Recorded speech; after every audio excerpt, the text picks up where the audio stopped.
Ертеде ел арасында жаугершілік жиі болған кезде, қазақтың екі жауынгері төс қағысып дос болады. Бірде әскерлер бір өзеннің бойына шатыр тігіп дамылдайды. Сонда Тұтқиылдан жаудың қаптаған қалың тобы шабуыл жасайды. Тонаған мал мүліктерін киіп кетеді. Қолға түскен қазақ жасағын айдап әкетеді. Әлби екі достың біреуі жау қолына түседі. Досының қолға түскенін естіген екінші батыр, күздің қара суығын елеместен өзенді малтып өтіп, жау жатқан жағаға келеді. Анталаған жау әскерлері оны тарпа бас салады.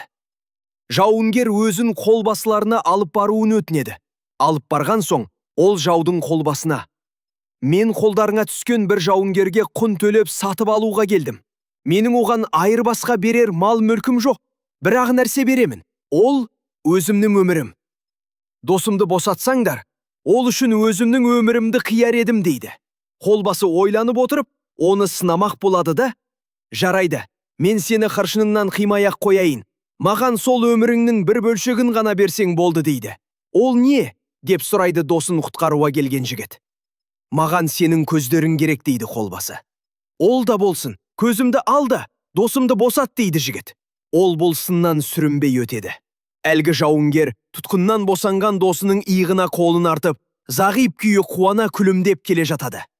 Мұны көрген жаудың қолбасшысы: «Мұндай ерлері бар халықты Тұтқиылдан келіп, қапыда бас салған жағдайда болмаса, бетпе-бет ұрыста жеңу өте қиынға соғар» деп түйеді. Сөйтіп өзінің әскерлеріне шегінуге бұйрық берген екен.